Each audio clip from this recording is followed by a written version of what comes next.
আজ environmental স্টাডিজের set 6টা শুরু হচ্ছে। Question number 61, which plateau is known as the mineral heartland of India? অর্থাৎ নিম্নলিখিত কোন মালভূমি ভারতের খনিজ প্রধান ভূখণ্ড নামে পরিচিত? Bhander plateau, Chotanagpur plateau, Deccan plateau, Tibetan plateau. অর্থাৎ ভান্ডার, ছোটনাগপুর, দাক্ষিণাত্য, তিব্বতীয় কোনটি? Next question, name the government agencies for pollution control. দূষণ নিয়ন্ত্রণকারী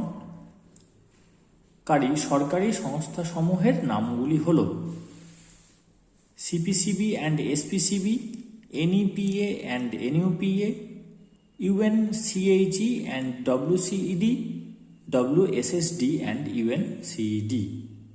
সঠিক উত্তরটা কমেন্ট সেকশনে লিখতে হবে। Next question, what is the composition of SPCB? রাজ্য দূষণ নিয়ন্ত্রণ পর্ষদের গঠনভিত্তিক সদস্য কারা? Chairman, secretary, nominated and appointed members. Option B, chairman, vice chairman, secretary.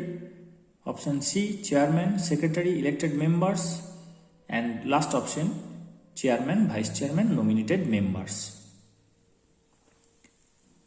Question number 64, in which year the articles related to environment are added to the Indian Constitution? ভারতীয় সংবিধানে কোন বছর পরিবেশ সংক্রান্ত অনুচ্ছেদগুলি যোগ করা হয়?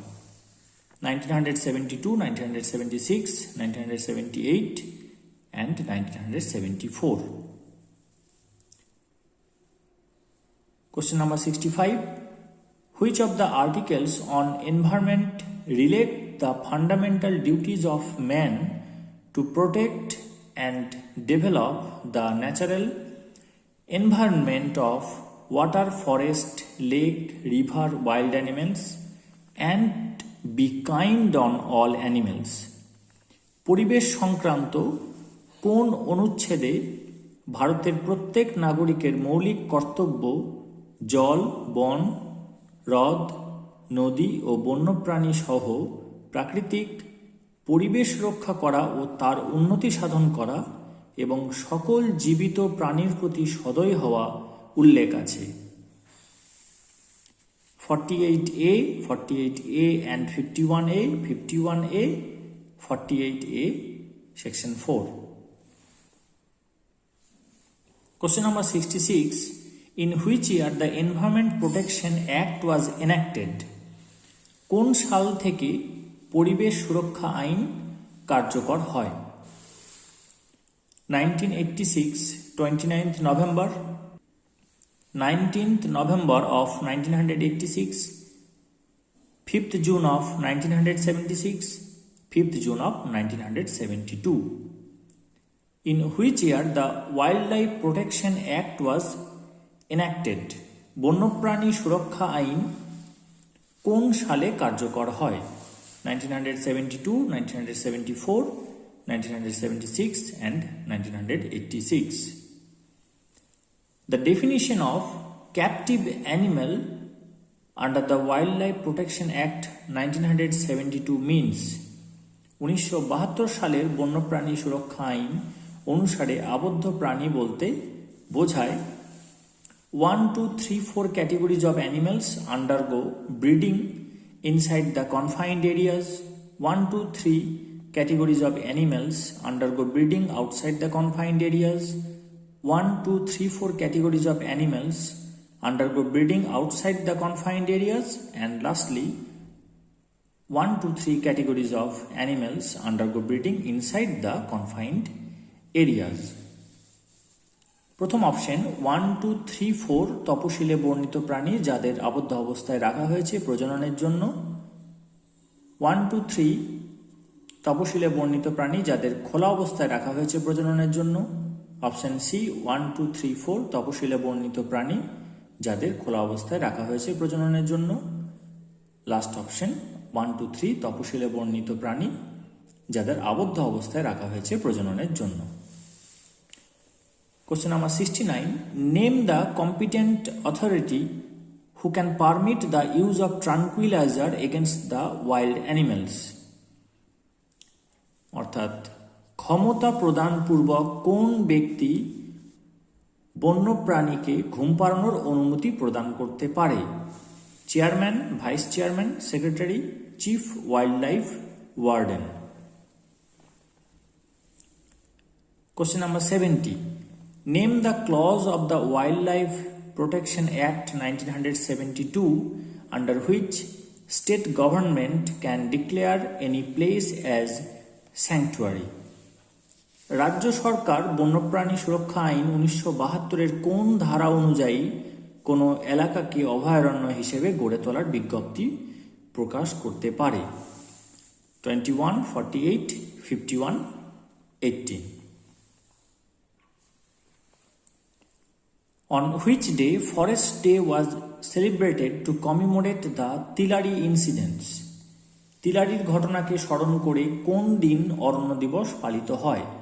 30th May of 1963, 22nd April of 1972, 19th November of 1976 and 16th September of 1994.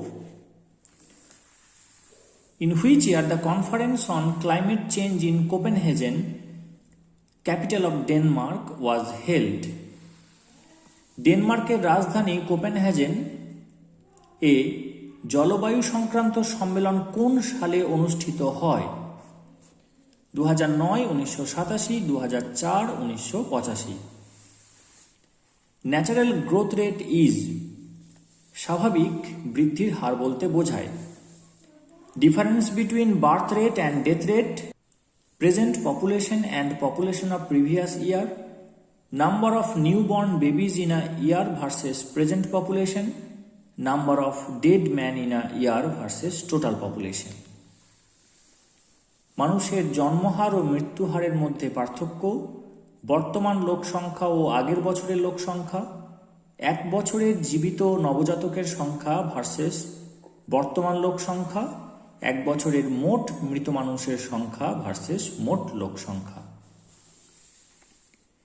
Name the vaccine which is given to the baby during birth to get rid of the disease called tuberculosis. Tuberculosis রোগের হাত থেকে বাঁচার জন্য জন্মের সময় শিশুকে কোন টিকাটি দেওয়া হয়? BCG, HIV, hepatitis, polio vaccine. Which of the following portions remain above the water as per iceberg of disease? 1/9 of ice, 8/9 of ice, 1/5 of ice, 4/5 of ice. নিম্নলিখিতগুলির মধ্যে কোনটি রোগের হিমশৈলের রীতি অনুযায়ী জলে ভাসমান থাকে? বরফের 1/9 ভাগ, বরফের 8/9 ভাগ, বরফের 1/5 ভাগ, বরফের 4/5 ভাগ। এটা বরফের নয়, এটা আসলে রোগের ভিত্তিতে করা হয়েছে। যেমন বরফের আয়তন সমপরিমাণ জলের থেকে বেশি, তাই তার ঘনত্ব কম এবং বরফ সেই কারণে জলে ভাসে। এবার জল থেকে যখন বরফে পরিণত হয় তখন যতটা আয়তন বৃদ্ধি পায় ঠিক ততটুকু আয়তনই জলের উপরে ভাসে, বাকিটা জলের তলায় ডুবে থাকে। সেই অংশটাই বেশি। তাহলে জলের তলায় ডুবে থাকা বরফের অংশটা বেশি আর উপরে যতটা বেরিয়ে থাকে সেটা কম। সেটাকে বলা হয় টিপ অফ দ্য আইসবার্গ, অর্থাৎ হিমশৈলের চূড়া। তো চূড়াটা দেখে একটা আন্দাজ করা যেতে পারে যে ভিতরে কতটা রয়েছে। বা কেউ যদি না জানে যে কতটা আয়তনে বাড়ে বরফ, তখন কিন্তু সে মিসগাইডেড হবে যে এইটুকু রয়েছে ওপরে ভাসছে, তাহলে তলায় হয়তো কিছু নেই। তলায় কিন্তু বেশিরভাগ অংশটাই আছে এবং একটা বিরাট আকৃতি কিন্তু তলায় রয়েছে, অর্থাৎ জলের মধ্যে ডুবে রয়েছে। রোগের ক্ষেত্রেও তাই, রোগটা যতটা দেখতে পাচ্ছি আসলে কিন্তু রোগটা ছড়িয়েছে তার থেকে অনেক বেশি। এরকম একটা সাবক্লিনিক্যাল স্টেজের ক্ষেত্রে এই টার্মটাকে ব্যবহার করা হয়েছে, যে আইসবার্গ অফ ডিজিজ। যেমন হয়তো 10 জনের ক্ষেত্রে আমি রোগটাকে দেখতে পাচ্ছি, কিন্তু আসলে এটা আছে হয়তো ধরলাম 50 জনের ক্ষেত্রে, 50 জনের মধ্যে আছে। তাহলে 10 জনের দেখতে পাচ্ছি, তাহলে 10/60, তাহলে 1/6। এরকমভাবে জিনিসটাকে একটু পড়াশোনা করে উত্তরটাকে খুঁজতে হবে। তো কোনটা সঠিক উত্তর হবে সেটা কমেন্ট সেকশনে লিখতে হবে। Full form of DHF is, DHF এর পুরো কথাটি হলো dengue haemorrhagic fever, dengue hepatitis fever, deficiency haemorrhagic fever and disease haemophilic factor.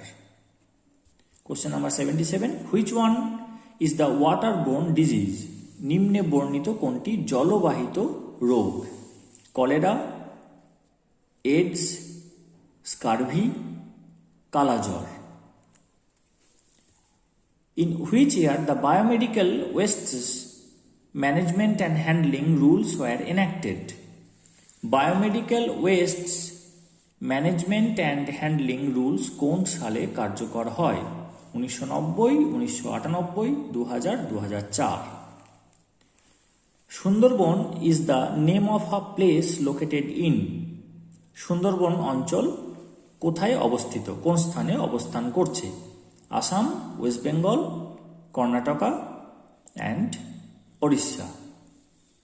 And the last question of the 2018 question under Bardwan University is, in which year joint forest management was introduced? কত সালে যৌথ বন পরিচালনা নীতি গ্রহণ করা হয়? 1980, 1982, 1988 and 2006। যেমনভাবে তোরা পোস্ট করেছিস সেইভাবেই কমেন্ট সেকশনে অ্যান্সারগুলো পোস্ট করবি, আমি এরপর অ্যান্সারটা রেডি করে দিয়ে দেবো।